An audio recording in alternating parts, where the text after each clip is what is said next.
बिस्मिल्लाहिर्रहमानिर्रहीम, अस्सलाम वालेकुम and a very happy good morning everybody. मैं हूँ आपकी होस्ट हिना न्याजी और मेरे साथ हैं mister Jamil Sukhera. Thank you very much Hina. Good morning, good morning. कैसे हैं आप लोग? उम्मीद करते हैं आप बिल्कुल खैरियत से हैं और आज के दिन का आगाज भी बहुत अच्छा हुआ होगा आपको। तो सबसे पहले हम आज के शो में बर्थडे विश करेंगे जनाब मंशा पाशा साहिबा को।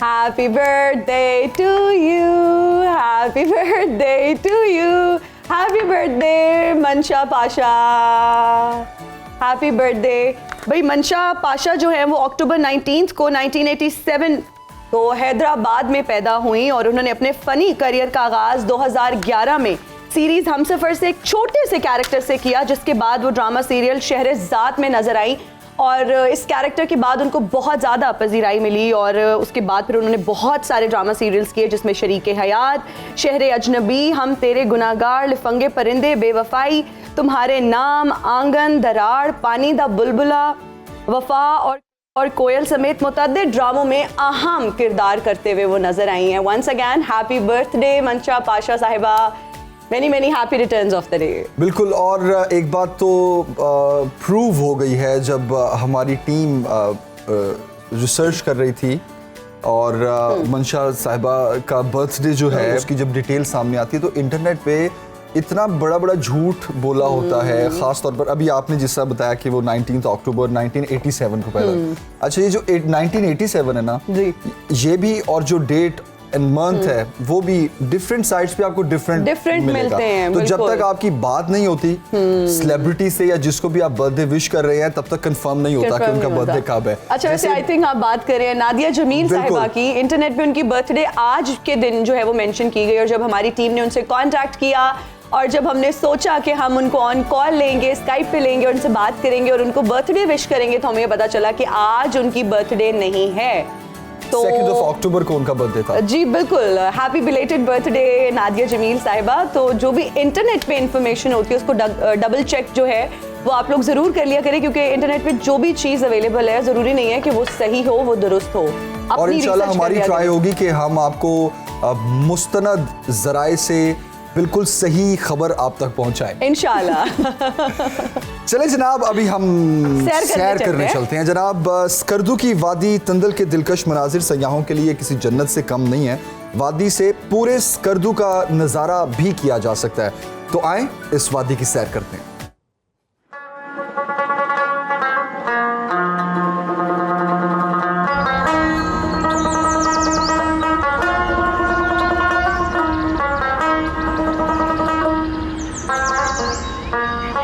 बादलों से बातें करती वादी, स्कर्दू की वादी तंदल आकर यूं लगता है कि बादल जमीन पर उतर आए हों। ताहद्दे निगाह सब्जे की बहार, बुलंदो बाला पहाड़ के दामन में वाक़े ये वादी स्कर्दू से चंद किलोमीटर की दूरी पर है। सयाहों के लिए ये जगह जन्नत से कम नहीं। वादी में बहता छोटा सा चश्मा अपना रास्ता खुद बनाता है। यहाँ पे ठंडे पानी है, अच्छे पहाड़ भी नज़दीक है, बादल भी हमारे सामने नज़र आते हैं। इस अच्छी जगह से पूरा स्कर्दू का व्यू जो है हमारे सामने नज़र आते हैं।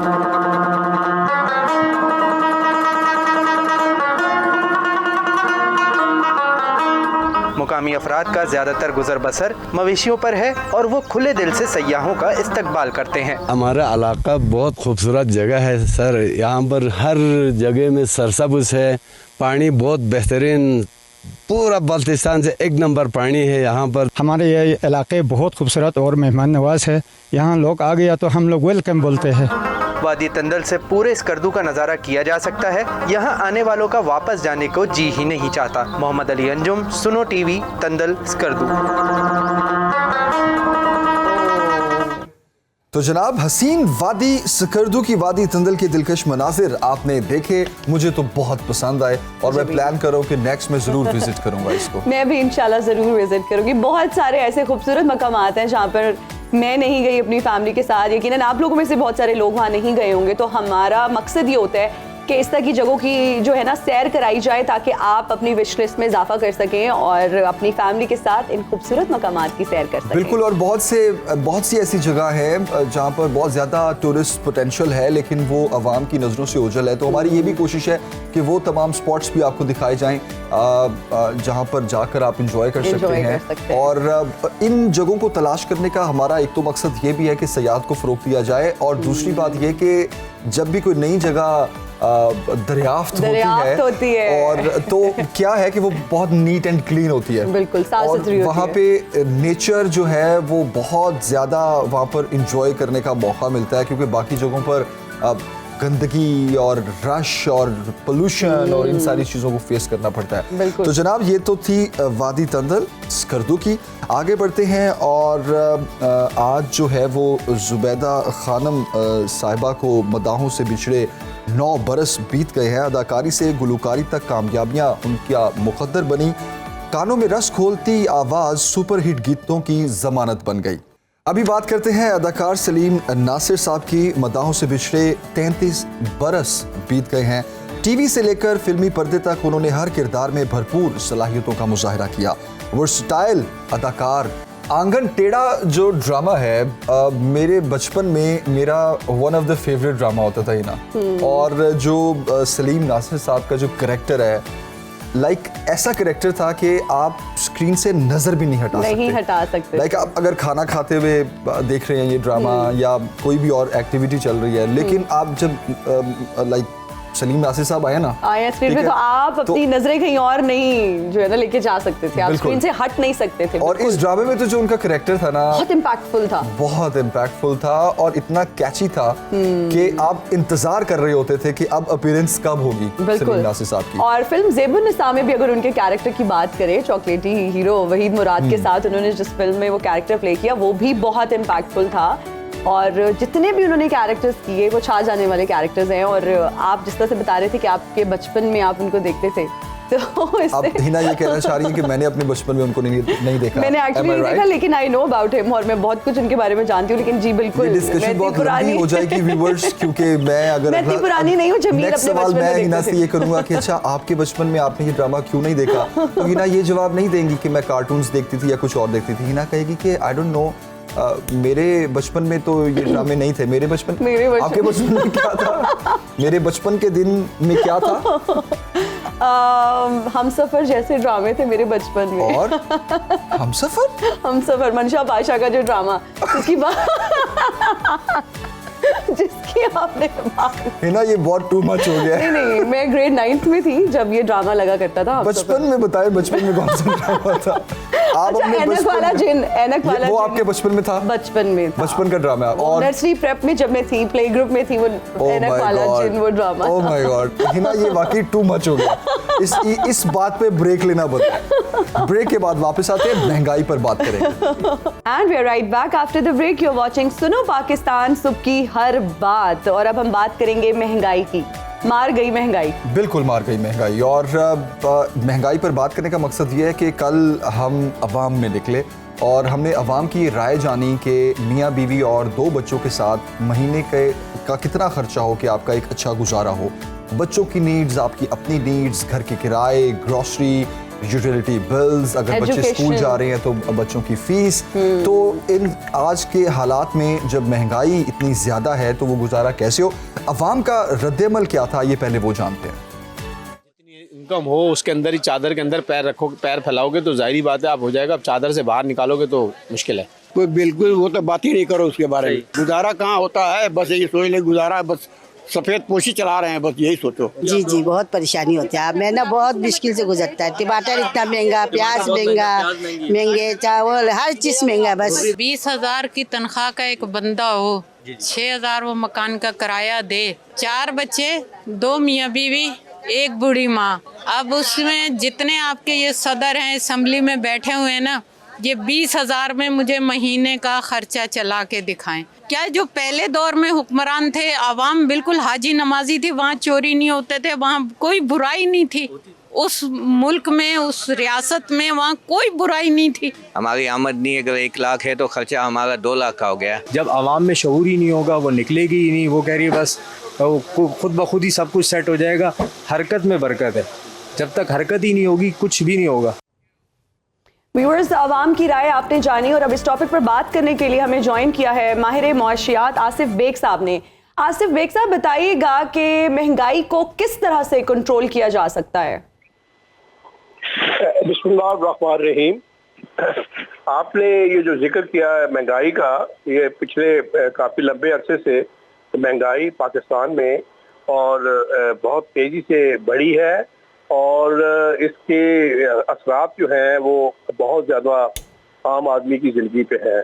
और आपने देखा है कि आज से 1.5-2 महीने पहले हमारा जो महंगाई का है जो लेवल था अराउंड 28-29% था, इसमें हमारी इन्फ्लेशन लेवल्स ये पिछले माह जो है वो ये सारा स्टैटिस्टिक्स कह रहे हैं प्रोबेबली 23% के करीब है। बहुत ज़्यादा महंगाई के लेवल्स हैं।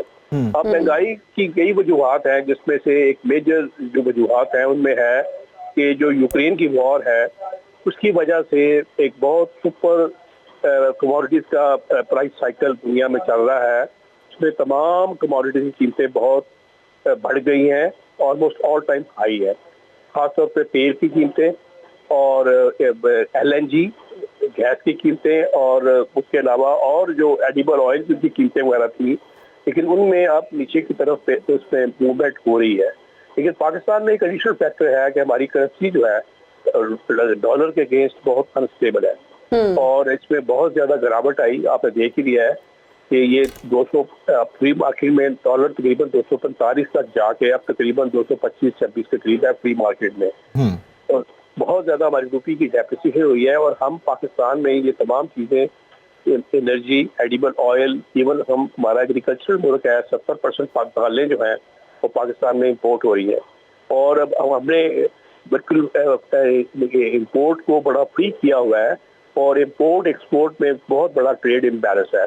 तो इसकी वजह से ये जितनी जो डेप्रिशिएटेड करेंसी में इंपोर्ट्स होती हैं उसका जो है इकोनॉमिक इफेक्ट है वो इन्फ्लेशन जो है सबसे बड़ा इनडायरेक्ट टैक्स है जो पब्लिक पे कर रही है। इसी वजह से आपने देखा है कि बिजली के रेट्स इतने बढ़ गए हैं, गैस के रेट बढ़ भी गए हैं और आइंदा गैस में से कमी भी होगी और रेट भी बढ़ेंगे। और इसी तरह हर चीज़ की कोई चीज़ ले लें, किसी की कीमत कम नहीं है। तो वाकई जो रोज़मर्रा के औकात हैं एक आम फैमिली के लिए बहुत ज़्यादा इम्पैक्ट हुए। मुल्क में पॉवर्टी लेवल्स बढ़ रहे हैं, बहुत सारे लो इनकम के लोग के पॉवर्टी लाइन से नीचे जा रहे हैं। तो ये एक बड़ी तशवीशनाक हालत है। इसको कम करने के लिए जो सबसे बड़ी बात है कि हम अपनी इंपोर्ट्स को कंट्रोल करें, डॉलर स्टेबल हो और हम एनर्जी कंजर्वेशन या अल्टरनेट या रिन्यूएबल एनर्जी की जनरेशन पे हम जोर दें। हम इंपोर्टेड जो फ्यूल है उस पर एनर्जी जो जनरेट करते हैं उसकी कॉस्ट बहुत ज़्यादा है, लेकिन इसमें वक्त लगेगा। दूसरी बात यह है कि हमारे मुल्क में आपने देखा है कि वो जो कंपटीशन लॉ इन प्लेस है, यहाँ पे जखीरा अंदोजी, होल्डिंग और इस तरह करके मुनाफाखोरी करना एक आम रवायत है, जिसमें गवर्नमेंट की तरफ से गवर्नेंस के जो लेवल्स हैं बहुत अभी तक अच्छे नहीं है। उससे ये है कि गैर जरूरी तौर पर मुनाफाखोरी भी हो रही है। कई चीज़ों की आपने देख ही लिया है, जो मार्केट के अंदर सप्लाई को बहुत कम कर दिया जाता है। इवन जो दवाइयाँ हैं, हमने देखा है कि पिछले रिसेंटली दवाइयों में बहुत सारी शॉर्टेजेस हुई हैं। इवन पैराडोल टाइप जैसी चीज़ें जो हैं जो आम आदमी इस्तेमाल करता है उसकी शॉर्टेजेस क्रिएट करके उसकी कीमतें दुगनी कर दी है। तो ये कहने का मतलब है ये रुझान है, ये मल्टीपल फैक्टर्स हैं। अपनी गवर्नेंस को बेहतर करें, जखीरा अंदोजी के ऊपर अपनी गवर्नमेंट के जो लॉज है उसकी इन्फोर्समेंट हो, एनर्जी की कंजर्वेशन हो और अल्टरनेट सोर्सेज ऑफ एनर्जी जो है उसको जनरेट करें और अपनी जो है सप्लाई साइड हर चीज़ की, गंदम होए, चावल होए, एग्रीकल्चरल प्रोडक्ट्स होए, उसको बढ़ाएं और इंपोर्ट लेवल जो है हमारे मुल्क के अंदर उसको कंट्रोल करें। गैर जरूरी और जो अशिया हैं उनकी इंपोर्ट्स के ऊपर पाबंदी लगाएं। एक्सपोर्ट्स को बहुत ज़्यादा हमें बढ़ाना चाहिए और मुल्क के अंदर सबसे बड़ी बात है कि जो हमारे मुल्क के अंदर टैक्स कलेक्शन है, अपने इंटरनल सोर्सेज जो है उसको बढ़ाएं, क्योंकि बाहर की आसिफ बेग साहब आप बिल्कुल सही फरमा रहे हैं कि इन्फ्लेशन जितनी ज़्यादा है और बीइंग एग्रीकल्चरल मुल्क, हमें तो चावल, गंदम और जो खाने की चीज़ें हैं उसमें तो हमें खुद कफील होना चाहिए, लेकिन उसमें भी हम नहीं हो पाते। पूछना मैं आपसे ये चाह रहा हूँ कि जो डेवलप्ड कंट्रीज़ हैं, इस तरह का जब कोई मौका आता है, इन्फ्लेशन बहुत ज़्यादा हो जाए, हाई रेट्स हो जाएं, तो वो बाइंग पावर बढ़ा देते हैं अपनी आवाम की। लेकिन हमारी जो रियासत है वो तो ये भी नहीं कर सकी, हमारी जो गवर्नमेंट है। तो ऐसे हालात में हमें क्या करना चाहिए? जिस तरह आपने कहा कि ऑल्टरनेट एनर्जी पे जाना चाहिए, इंपोर्ट कम और एक्सपोर्ट ज़्यादा करनी चाहिए, फिर आपने कमज़ोरियाँ भी गिनवा दी, तो ऐसा मुमकिन कैसे हो? देखिए, ये बात जो आप कह रहे हैं ना, ये ओवरनाइट तो अचीव हो नहीं सकती। ये इसकी मिसाल इस तरह ही है, जिस तरह आप सर्दी हो, आपके पास छोटा कंबल हो, आप सर डांपेंगे तो पाँव नंगे हो जाएंगे, पाँव डांपेंगे तो सर नंगा हो जाएगा। हमारे रिसोर्सेज की बहुत ज्यादा कमी है। इन सारी चीजों को इंसेंटिवाइज करने के लिए हमारे पास, गवर्नमेंट के पास कैपेसिटी नहीं है, क्योंकि हमारी, आपने देख लिया है, हमारी जो फॉरेन एक्सचेंज रिजर्व है वो 3 साल की कम तरीन सतह पे है। सिर्फ तकरीबन 5-6 हफ्ते की इंपोर्ट लेवल की इक्विवेलेंट है। इसी वजह से हमारी करेंसी पर दबाव है। तो अब गवर्नमेंट तो सब्सिडाइज कर नहीं सकती। इसमें यह है कि गवर्नमेंट अपने एडमिनिस्ट्रेटिव एक्सपेंडिचर को बहुत तेजी से कम करे, और जो है ये जिस तरह यूरोपियन जिस कंट्रीज है वहाँ पे एनर्जी के रेट्स बहुत ज्यादा बढ़े हैं, तो उन्होंने वहाँ पे, यूरोपियन यूनियन ने अपनी 10% जो एनर्जी की कंजम्पशन है उसको कम करने के लिए एक प्लान दिया है। तो क्या हमारे लोग जो है एनर्जी की जो कंजम्पशन है उसको कम करने के लिए कोऑपरेट करेंगे? जिस तरह ये पंजाब में आपने देखा है कि हमने जो मार्केट्स जो है एग्री भी कर गए थे 8 बजे तक दुकानदार सब बंद करने के लिए, हमने फिर उनको रिलैक्स कर दिया है। तो अब जो इसमें एक सोशल रिस्पॉन्स भी अच्छा होना चाहिए, और हमारी टैक्स कलेक्शन है उसकी इन्फोर्समेंट हम बढ़ाएं, अपने लोकल रेवेन्यूज बढ़ाएं, और जो अनप्रोडक्टिव जो स्पेंडिंग है उसको गवर्नमेंट कम करे। और आपने देखा है कि नेचुरल जो सेंट्रल बैंक्स हैं वो टूल इस्तेमाल करते हैं, वो इंटरेस्ट रेट बढ़ा देती हैं। अब हमारे मुल्क में इंटरेस्ट रेट भी बढ़ाया कि मनी सप्लाई को कम किया जाए, तो उसका ये है कि कॉस्ट ऑफ बोरिंग बढ़ गई है।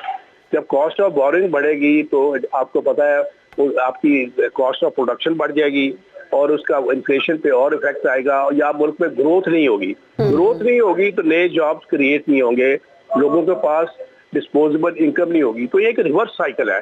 तो अनफॉर्चुनेटली ये एक सिचुएशन है। इसमें अंदर जो सबसे बड़ी बात है कि हम आपने देखा है, जिस तरह आपने सही कहा, हमने गंदम भी इंपोर्ट की है, हमने शुगर भी, इस बार तो सरप्लस हुई है। पीछे हमने गंदम जो शुगर की होल्डिंग की वजह से इतनी प्राइसेस बढ़ी।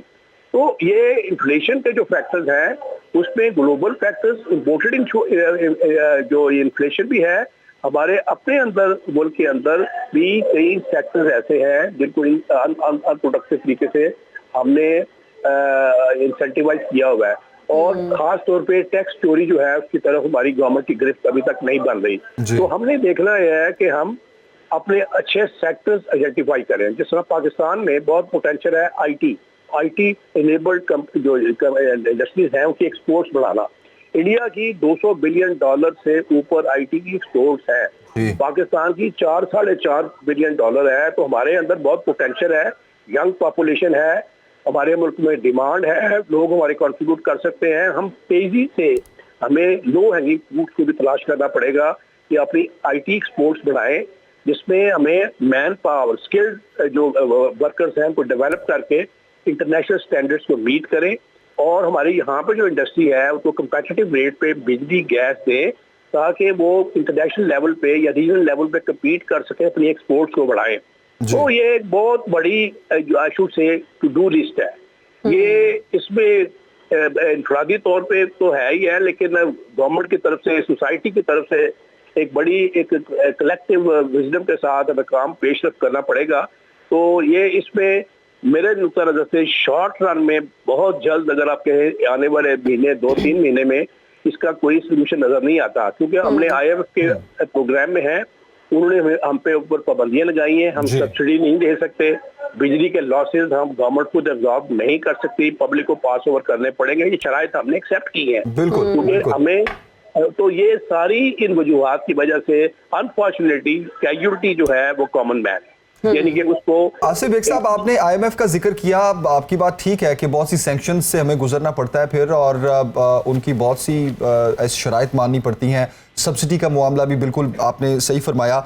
आपके ख्याल में इकोनॉमी साइकिल जो है हमारा वो ठीक है? लाइक इन्फ्लेशन के इस दौर में अमीर से अमीर तर हो रहा है और गरीब से गरीब तर हो रहा है, तो इस इक्विलिब्रियम को किस तरह से मेंटेन किया जाए?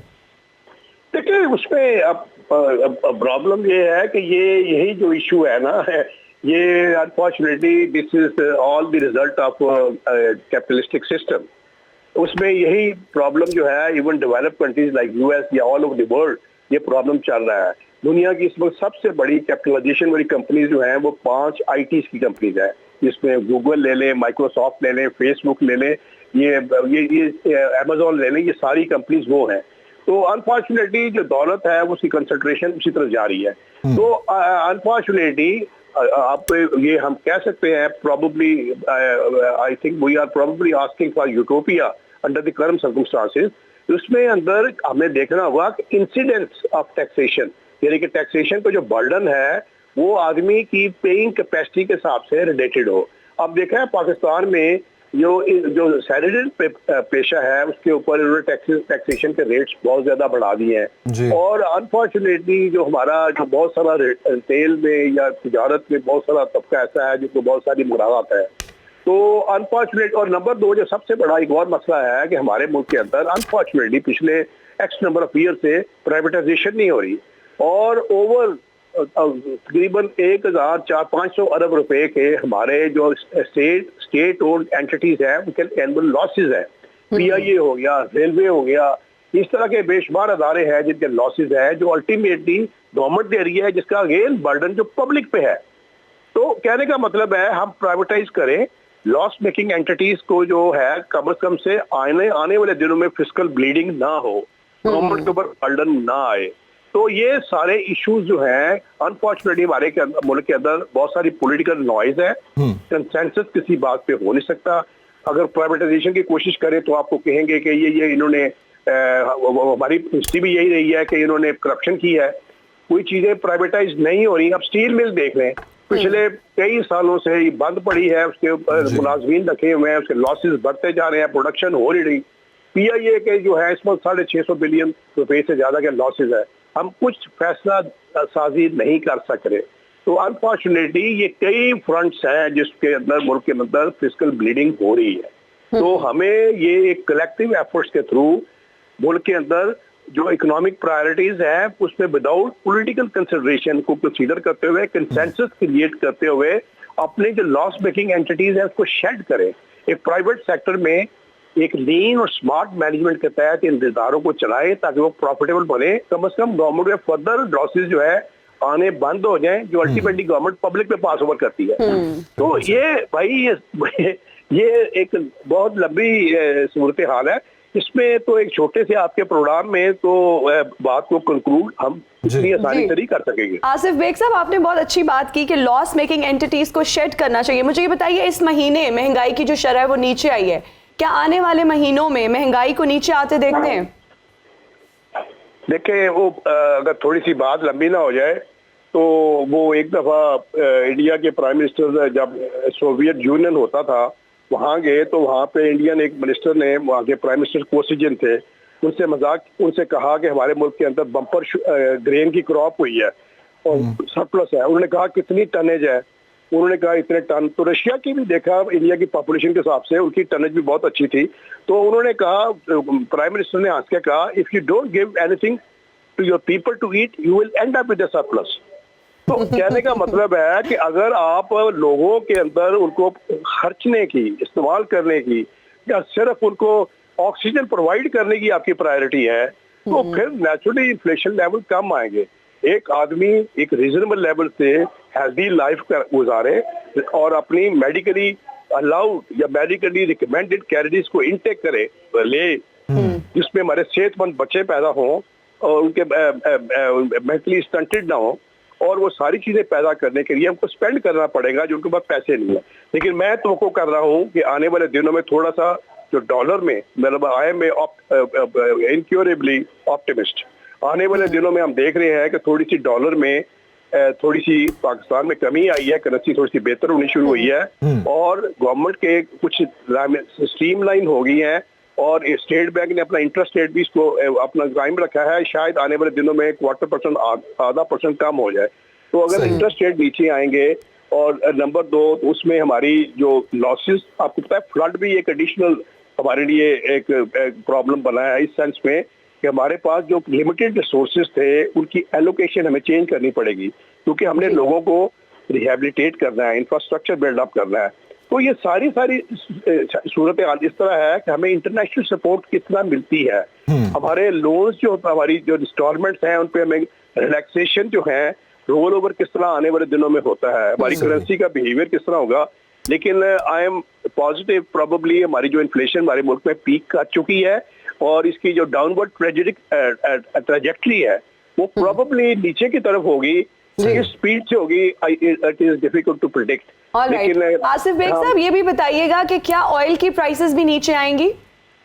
ऑयल की प्राइसेस जो गुड न्यूज, रात को जो इंटरनेशनल मार्केट में तेल की कीमतें कम हुई हैं क्रूड ऑयल, और एक्चुअली जो ओपेक प्लस ने थोड़ा सा एक प्रोडक्शन को कंट्रोल करके एक उसको थोड़ी सी एक स्पाइक सी आई थी, तो अमेरिकन गवर्नमेंट ने अपने स्ट्रेटेजिक पेट्रोलियम रिजर्व्स हैं उनको रिलीज करना शुरू किया है। यानी कि उन्होंने कहा है हम 15-20 बिलियन बैरल्स जो है तेल जो है इंटरनेशनल मार्केट में रिलीज करेंगे, जिससे सप्लाई बढ़ेगी, उससे कीमतें कम होंगी। और उन्होंने अमेरिकन जो ऑयल कंपनीज हैं उनको भी इसी तरह कहा है।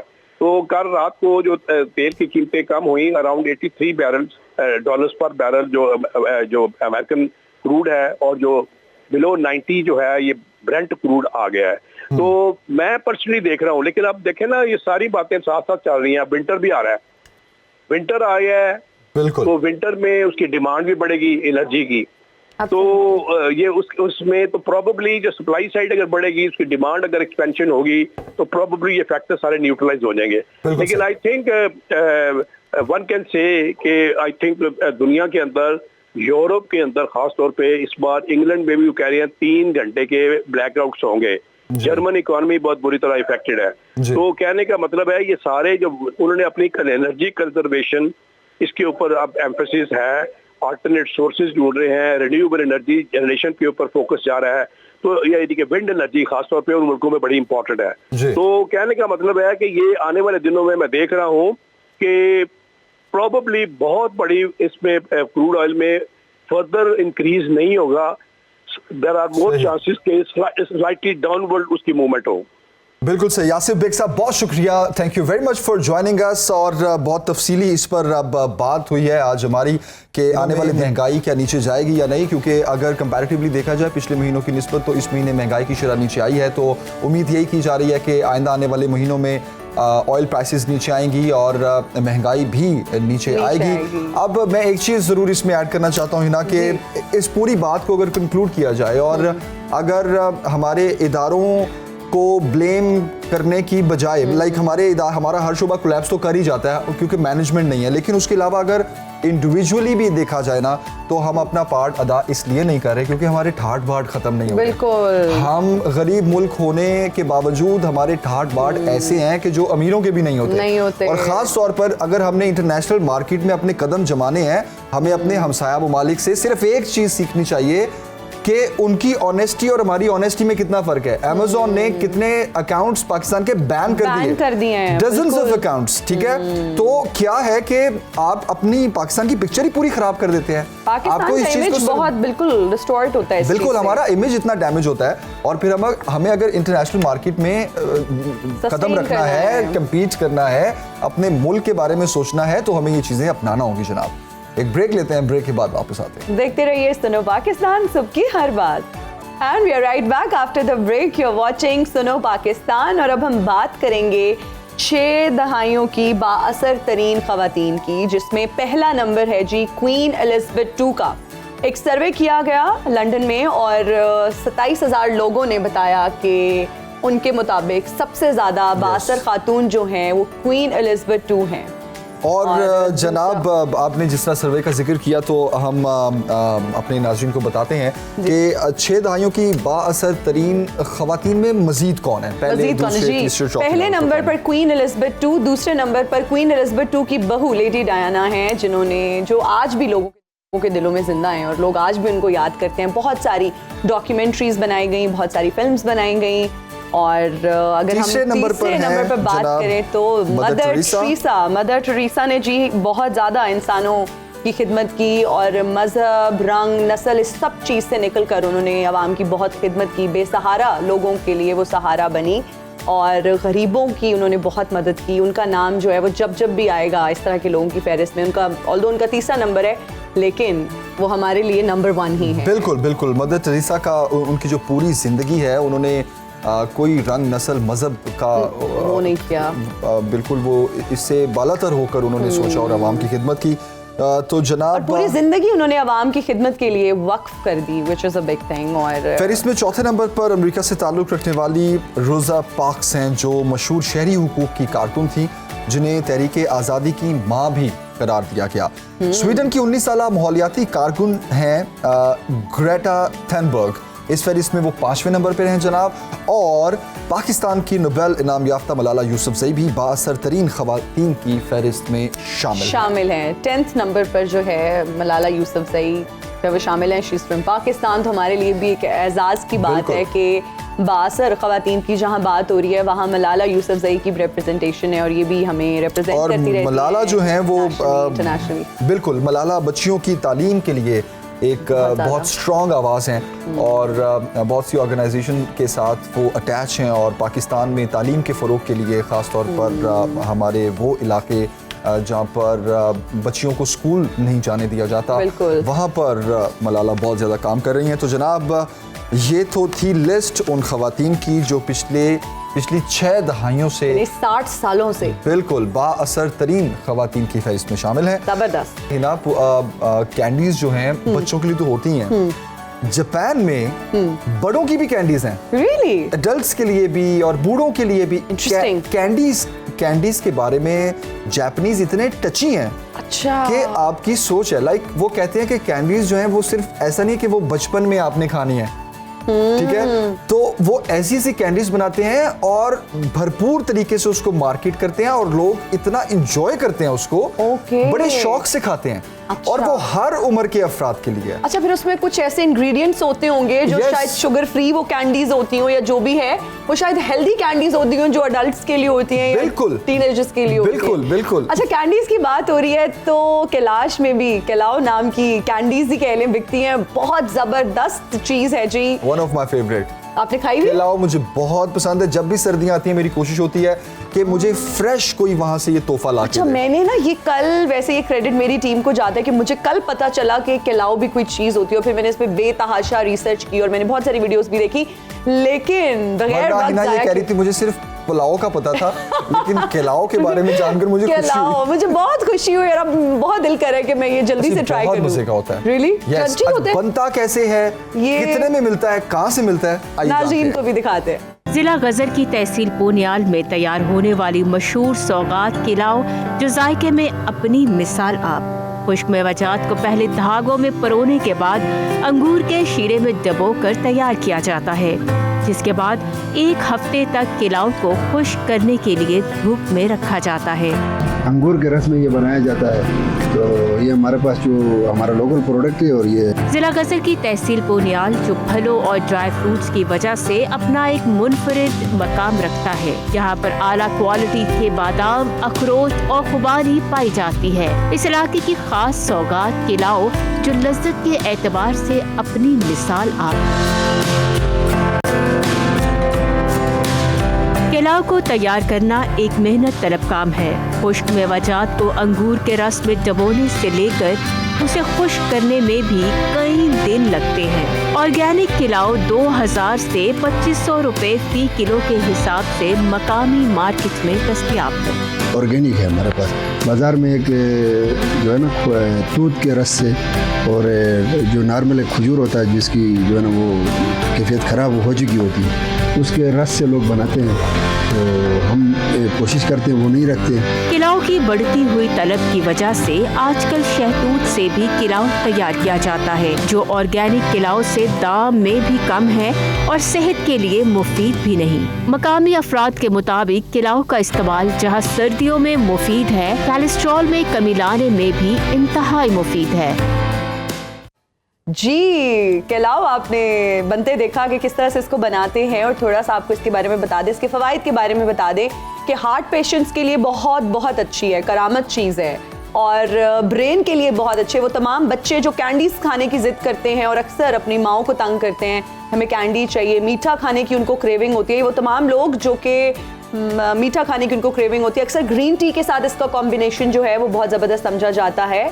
और या फिर बड़े जो ये कहते हैं कि हमने टॉफीज खानी है, वो केलाव खाएं, वो केलाव खाएं, ब्रेन के लिए दिमाग बहुत तेज करता है, आंखों की नज़र के लिए बहुत अच्छा है ये केलाव। अगर बादाम में बना हुआ हो, आमंड्स में बना हुआ हो, तो अगर आप आमंड्स वाला केलाव खाते हैं तो वो आपकी आंखों के लिए बहुत अच्छा है, आपकी नज़र के लिए बहुत मुफीद है। और अगर अखरोट वाला खाते तो वो दिमाग के लिए बहुत अच्छा। अखरोट की जो शक्ल है अगर आप देखें तो ब्रेन ही बना होता है, तो it's really good for your brain health और ब्रेन डेवलपमेंट के लिए वो बहुत अच्छा है। तो अब हम बात करेंगे मौसम सरमा के फ्रूट्स के बारे में, फलों के बारे में, उनकी क्या न्यूट्रिशनल वैल्यू है, उनमें क्या न्यूट्रिशन जो है वो होती है, क्या न्यूट्रिएंट्स उनमें मौजूद हैं, वो कितने ज़रूरी हैं, कितने अहम हैं हमारे लिए, क्यों हमें उनको कंज्यूम करना चाहिए, क्या वो कफ, फ्लू, खांसी सारी चीज़ों से हमें बचाते हैं। और हमारे साथ इस वक्त मौजूद हैं अनम मंजूर साहिबा जो कि माहिर ग़िज़ाइयत है, और उनसे हम बात भी करेंगे। उससे पहले हम अमन की तरफ चलते हैं जो हमें ये बताएंगी कि मार्केट में इस वक्त कौन कौन से फल अवेलेबल है।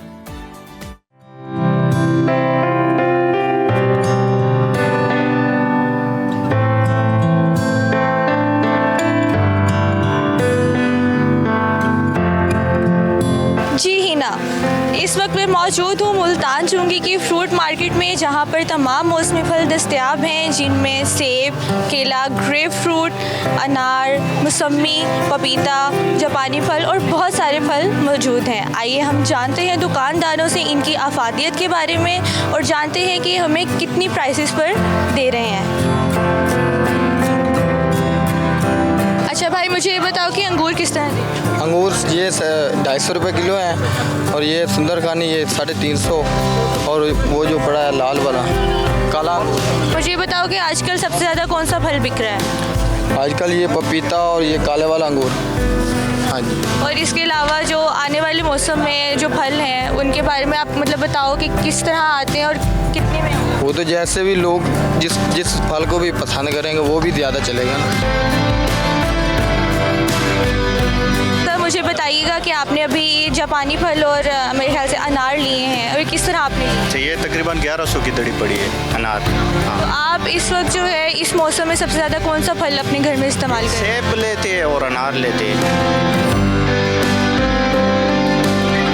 ये 600 रुपये का पल्ली दे रहे हैं। इसके फ़ायदे ये है, अभी इंसान की जो चर्बी चढ़ जाती है, ये इसका जूस भी है, ये बहुत अच्छा है उसके लिए, सेहत के लिए, मोटापा उसके लिए बहुत बेस्ट है इसका जूस। बनाती है या वैसे ही? जूस ज़्यादा इस्तेमाल होता है। मुझे ये बताएं कि जो इसके फ़वाइद हैं वो आपको पता है कि किस तरह है, और आजकल इसकी ये कितना बिक रहा है? बस ये आजकल बहुत मंदा है, गाहक नहीं है और कीमत बहुत ज़्यादा है। भाई ये सेब किस तरह है? भाजी 180 रुपये किलो है। और जो दूसरे ग्रीन वाले?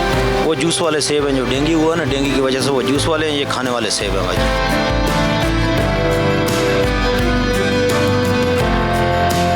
जैसा कि हिना आपने देखा कि महंगाई की वजह से लोगों के लिए फल लेना कितना मुश्किल हो चुका है, और इसके साथ ही साथ सैलाब की वजह से फ्रूट मार्केट पर भी बहुत ही ज़्यादा मनफी असरात मुरतब हुए हैं। लेकिन इस वक्त मैं अपना फेवरेट फल जो कि जापानी फल है ये यहाँ से लेकर जा रही हूँ। आप मुझे बताएं कि मैं आपके लिए कौन सा फल लेकर आऊँ।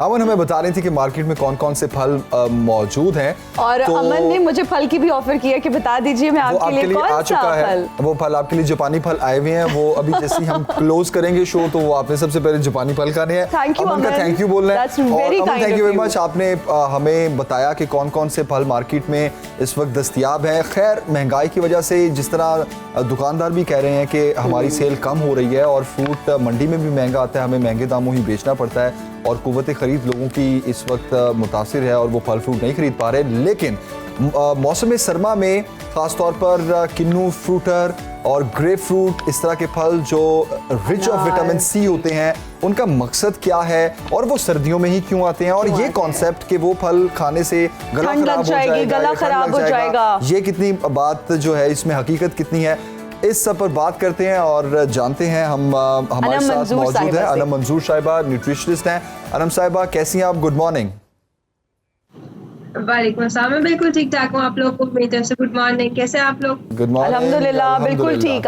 अनम, सबसे पहले तो ये बताइएगा कि जो सर्दियों के फ्रूट्स होते हैं, जो जमील ने भी बताया, क्या ये जो लोगों का एक परसेप्शन बना हुआ है कि इनको खाने से हमारा गला खराब हो जाएगा, हमें ठंड लग जाएगी, ये नहीं खाने चाहिए, क्या ये बात दुरुस्त है? अच्छा, इसमें देखें जो मौसमी फल होते हैं ना, वो अल्लाह ताला ने उस मौसम के हिसाब से उसकी अफादियत बनाई होती है। अगर आप देखते हैं ये जितने फल हैं, हम बात करें ग्रेप फ्रूट है, मौसमी है, ऑरेंजेस है, जापानी फल बहुत ज्यादा आया हुआ है, तो ये जितने भी फ्रूट विंटर सीजन में होते हैं, सर्दियों में जितने ये फ्रूट्स होते हैं, इनमें विटामिन सी, जैसे भी जमीन भी बात करें तो उसमें विटामिन सी बहुत ज्यादा होता है। विटामिन सी बेसिकली हमारी इम्यूनिटी को बूस्ट करता है। ये हमें सीजनल फ्लू और खांसी वगैरह है, जो बुखार वगैरह है, उनसे हमें बचाता है, हमारे इम्यून सिस्टम को स्ट्रॉन्ग करता है विटामिन सी। तो इसीलिए इस सीजन में अगर आप देखें तो ये विटामिन सी रिच फ्रूट या सिट्रस फ्रूट्स जो है वो ज्यादा होते हैं और उनकी कंजम्पशन भी ज्यादा की जा रही होती है। तो ये एक मिसकॉन्सेप्शन है थोड़ी सी कि हाँ, अगर वो तुर्श फल है, यानी कि वो ज्यादा खट्टा है, या वो अगर आपने सही से पका हुआ फल नहीं लिया तो वो आपको थोड़ा खांसी की तरफ लेके जा सकता है, खांसी कर सकते हैं। लेकिन अगर हम वैसे देखें इनकी न्यूट्रिशनल वैल्यू के अकॉर्डिंग, विटामिन सी कंटेंट के हिसाब से, तो ये हमारी इम्यूनिटी को बढ़ाता है और फ्लू कफ वगैरह से बचाता है हमें। ओके, सर्दियों में विटामिन सी की कितनी जरूरत होती है बॉडी में? एक नॉर्मल पर्सन के लिए ना हमें 1000 mcg जो है ना विटामिन सी डेली बेसिस पे चाहिए होता है, और अगर कोई स्मोकिंग करता है, वो लोग जो स्मोकर्स हैं, उनको 2500 mcg जो विटामिन सी है वो डेली बेस पे रिक्वायर्ड होती है। ओके, अच्छा, ये जो आपने एक अमाउंट बताई, कितने अगर आप ऑरेंजेस खाते हैं फॉर इंस्टेंस, तो कितने ऑरेंजेस में इतनी अमाउंट अवेलेबल होती है? मतलब रोज हमें कितने ऑरेंजेस जो है वो खाने चाहिए? देखिए, हम अगर किसी एक फ्रूट की बात करें ना, तो उससे हमें पूरी की पूरी न्यूट्रिशन वैल्यू नहीं मिलती जितनी हमें चाहिए होती है, क्योंकि फूड की बायो अवेलेबिलिटी जो है वो कम होती है। तो इसलिए इसको हम ये नहीं कह सकते कि सिर्फ ऑरेंजेस से हमें 1000 mcg विटामिन सी मिलेगा। ऑरेंज के साथ साथ जो बाकी के हमारे फूड ग्रुप्स हैं, फ्रूट्स के साथ साथ, उससे भी हमें विटामिन सी मिलता है। तो अगर हम ऑरेंजेस की सिर्फ बात करते हैं तो ऑरेंजेस में हमें जो है, अगर हम टोटल 1000 में से कहें तो 1000 का 30 से 40% हमें ऑरेंजेस से मिल जाएगा। जो रिमेनिंग होगा वो हमें अपनी बाकी डाइट से, बाकी फूड ग्रुप से पूरा करना पड़ेगा। और एक दिन में जो है वो आप तकरीबन 2 से 3 ऑरेंजेस जो है खा सकते हैं अगर आप डायबिटिक पेशेंट नहीं है। ठीक है। अच्छा अनम, जिस तरह आपने बताया कि विटामिन सी इम्यून बूस्टर है, तो विटामिन सी जब आपका इम्यून बूस्ट करता है तो उसके क्या क्या फवायद होते हैं? कौन कौन सी बीमारियों से बचते हैं आप? जब आपकी इम्यूनिटी बूस्ट होती है, विटामिन सी आपके इम्यून सिस्टम को बूस्ट करता है, तो उससे हमारी जितनी सीजनल, हमें जो वेदर चेंज होने के साथ कफिंग है, सॉर थ्रोट वगैरह हो रहा है, फ्लू बहुत ज्यादा हो रहा है, बच्चों में जो है वो बहुत ज्यादा फ्लू का देखने को मिलता है। तो ये इस तरह वाली जो डिजीजेज हैं, जो इश्यूज हैं हमारे, जो सीजनल वेदर चेंज होने से आते हैं, उससे फिर हमारा जो इम्यून सिस्टम है स्ट्रॉन्ग होता है विटामिन सी से, और उससे हमें बचाते हैं। जो बहुत बड़ी डिजीजेज है उसको करने के लिए ऑब्वियसली हमें बाकी फैक्टर्स को भी साथ में कंसिडर करना पड़ता है। अनम, मुझे ये बताइए कि जो ग्रेप फ्रूट है, ये कंसिडर किया जाता है कि जो डायबिटिक लोग हैं उसको ये कंज्यूम कर सकते हैं, उनके लिए बहुत अच्छा होता है। इसको किस फॉर्म में कंज्यूम किया जाए? क्या इसको खाया जाए, क्या इसका जूस पिया जाए? इसका सही इस्तेमाल का तरीका क्या है? देखिए, डायबिटिक पेशेंट की अगर हम बात करते हैं तो किसी भी किस्म का जो फ्रूट का जूस है, चाहे वो फ्रेश है चाहे वो डब्बे वाला जूस है, वो डायबिटिक पेशेंट को रिकमेंड नहीं किया जाता, क्योंकि उसका शुगर कंटेंट बढ़ जाता है। अगर डायबिटिक पेशेंट के लिए ग्रेप फ्रूट अच्छा है, वो खा सकते हैं। खाने का तरीका उसका ये है कि उसका जूस नहीं पियेंगे। ग्रेप फ्रूट जो है वो काफी बड़ा होता है, उसको हाफ जो ग्रेप फ्रूट है वो डायबिटिक पेशेंट दिन में खा सकता है। और उसका खाने का तरीका ये है कि आप उसको स्पून के साथ हाफ करें, सेंटर से स्पून से उसको खाएं। यहाँ पर एक रॉन्ग प्रैक्टिस ये है कि लोग ये करते हैं कि ग्रेप फ्रूट के ऊपर या तो चीनी डाल लेते हैं या उसके ऊपर नमक वगैरह ये चाट मसाला डाल दिया जाता है, तो उससे अवॉइड करें। उसके बगैर अगर आधा ग्रेप फ्रूट डायबिटिक पेशेंट खाता है तो वो उनके लिए अच्छा है। अच्छा ना, मैं ये जानना चाहूँगा कि जिस तरह अभी डेंगू बहुत ज़्यादा सर उठाना शुरू हो गया और बहुत ज़्यादा केसेस रिपोर्ट हो रहे हैं, और डेंगू से पहले जो कोरोना में लोग मुब्तला हुए, उसके अलावा हेपेटाइटिस में कहा जाता है कि ग्रेप फ्रूट बहुत ज़्यादा खाना चाहिए, तो इन बीमारियों में क्या अफादियत है और like is it true? Dengue की अगर हम बात करते हैं, आजकल डेंगू बहुत ज़्यादा स्प्रेड हो रहा है और आपने देखा भी होगा, उसमें डॉक्टर्स भी कह रहे हैं कि जूसेस का इस्तेमाल करें, डाइट अच्छी रखें अपनी। ये जितने भी जूसेस हैं ये हमारे प्लेटलेट्स काउंट को इंक्रीज करते हैं और साथ में आपका अगेन इम्यून सिस्टम बेहतर करते हैं। जब इम्यून सिस्टम बेहतर होता है तो आपकी बाकी बॉडी की जो इश्यूज हैं वो ऑटोमेटिकली रिजॉल्व होना शुरू हो जाते हैं। तो जैसे डेंगू पेशेंट्स हैं उनके लिए हम ये कह रहे हैं कि वो एप्पल, जो ग्रीन एप्पल है, जैसे कि आप लोग फ्रूट्स की बात कर रहे थे, तो उसमें मार्केट में ग्रीन एप्पल भी अवेलेबल है। ग्रीन एप्पल, चुकंदर और इसके अलावा पपीता, इन तीनों का जूस बनाकर जो डेंगू पेशेंट्स हैं उनको दें। उनके प्लेटलेट्स जो काउंट है वो बहुत जल्दी जो है वो रिकवर करेंगे। दूसरी बात, हेपेटाइटिस जो है वो एक लिवर की डिजीज है, तो लिवर डिजीज के लिए हम ये कहते हैं कि जो पपीता है वो लिवर पेशेंट्स के लिए बहुत अच्छा है। तो या तो वो एक बाउल पपीते का खा सकते हैं डेली, या वो पपीते का जूस बनाकर वो पिए। तो हेपेटाइटिस के पेशेंट्स या जिनको लिवर इशू है वो पेशेंट जो है वो उनके लिए पपीता बहुत अच्छा है। ठीक है अनम, जो लोग वेट लूज करना चाह रहे हैं वो कौन से फ्रूट्स हैं अभी मौसम सरमा के जो वो खा सकते हैं? क्योंकि एक परसेप्शन है कि वो वाला फ्रूट आप ना खाएं जिसमें शुगर कंटेंट बहुत ज़्यादा है। क्या सेब, ये जो है अमरूद की अगर बात करें, जिस तरह से जमील ने भी कहा, जापानी फल हो गया, पाइनएप्पल हो गया, अनार हो गया, कौन से ऐसे फ्रूट्स हैं जिनका इस्तेमाल करके हम वेट लूज कर सकते हैं?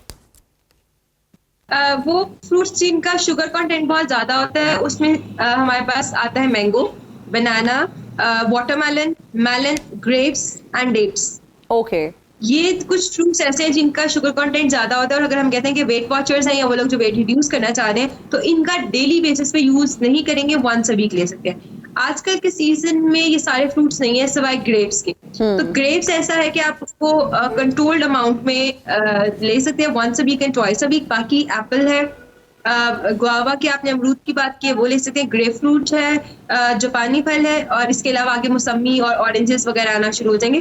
तो जो वेट वॉचर्स है, वेट रिड्यूस करने वाले लोग हैं, फ्रूट का, इन सब फ्रूट्स का दिन में एक फ्रूट ये लोग इस्तेमाल कर सकते हैं। ज्यादा फ्रूट इस्तेमाल करेंगे तो वो भी वेट गेन करेंगे।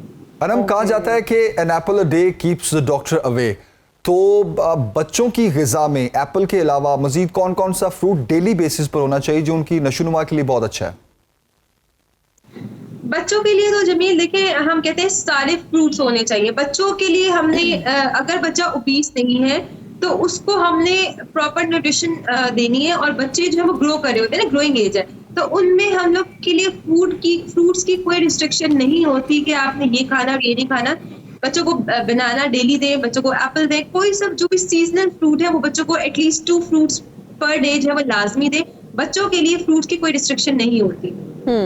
अच्छा अनम, अक्सर माएँ जो हैं वो बच्चों के लिए फ्रूट चाट बनाती हैं और फ्रूट चाट में ढेर सारी चीनी ऐड कर देती हैं। एक तो मुझे ये बताएं कि अगर आप चीनी ऐड कर देते हो फ्रूट चाट में तो क्या उसकी जो ग़िज़ाइयत है वो उस तरह से रहती है या नहीं रहती?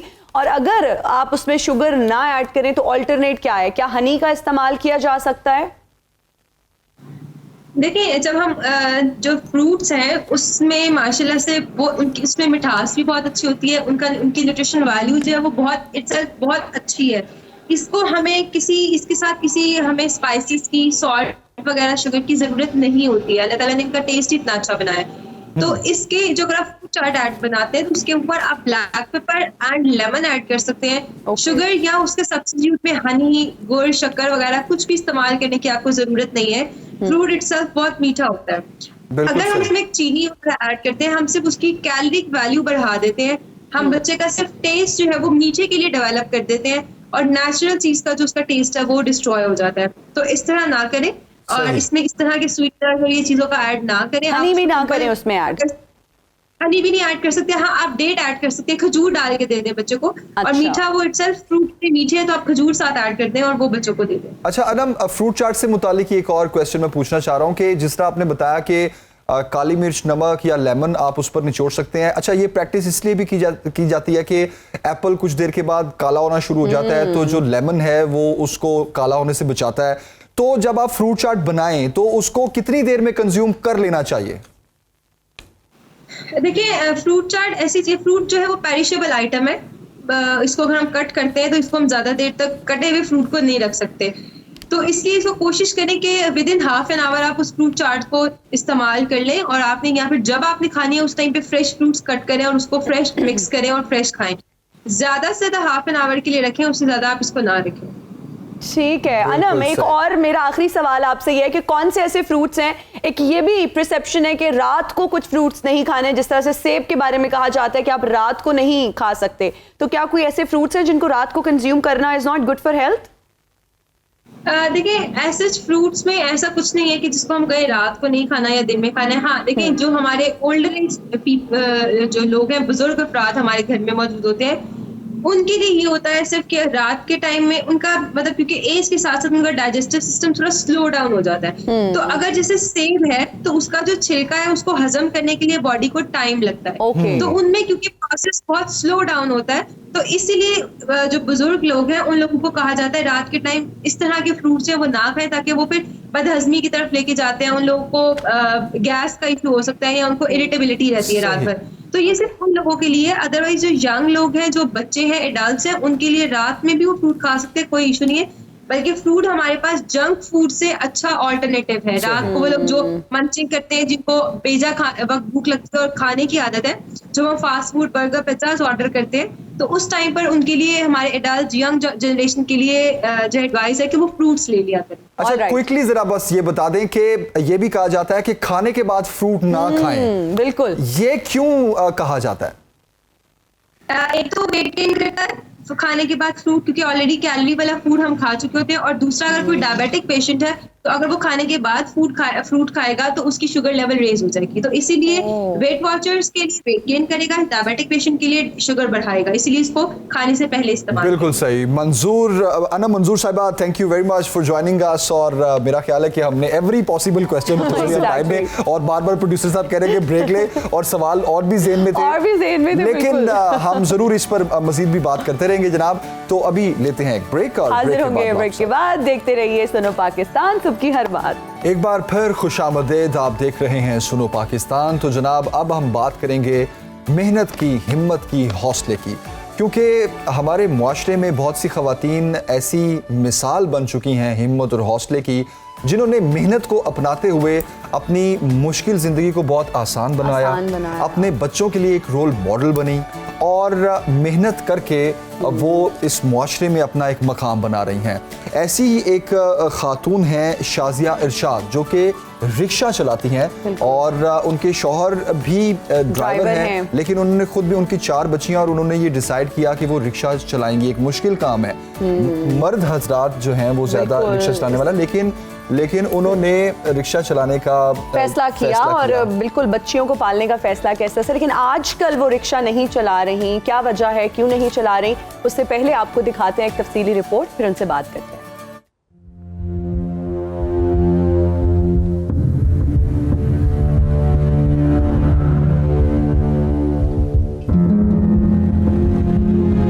मेहनत के बगैर कामयाबी नामुमकिन है। मेहनत करने वाला शख्स जिंदगी में कभी हार नहीं मानता। अगरचे मेहनत करना मुश्किल है, लेकिन अपनी जिंदगी को हमवार बनाने के लिए उससे इनकार मुमकिन नहीं। जो इंसान मेहनत करता है वो जिंदगी में बहुत कुछ हासिल करता है। लोग हमेशा उससे मोहब्बत करते हैं, उसका एहतराम करते हैं। शाजिया इरशाद भी एक ऐसी बाहौसला और मेहनती खातून हैं, जिन्होंने भूख और इफलास के आगे हार मानने के बजाय अपनी 4 बेटियों का पेट पालने के लिए रिक्शा चलाना शुरू किया। मगर कुछ अरसे बाद ही हालात ने ऐसी करवट बदली कि उनके पास रिस्क का ये वाहिद सहारा भी ना रहा।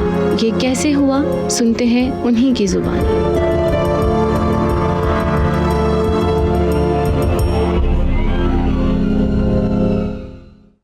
तो जनाब, शाजिया इरशाद हमारे साथ स्टूडियोज़ में ही मौजूद हैं, और उनकी जब हमने ये रिपोर्ट चलाई तो वो इस टाइम रो रही हैं और उनकी आंखों में आंसू हैं।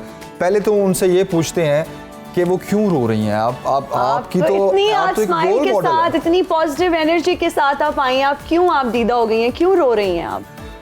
बस वो ना मेरी 4 बेटियां ना, जब उसको छोड़ना होता लेना होता इतना मसला होता मेरे लिए। सुबह मैं चल के आती हूँ और शाम को चल के जाती हूँ बच्चों को लेके।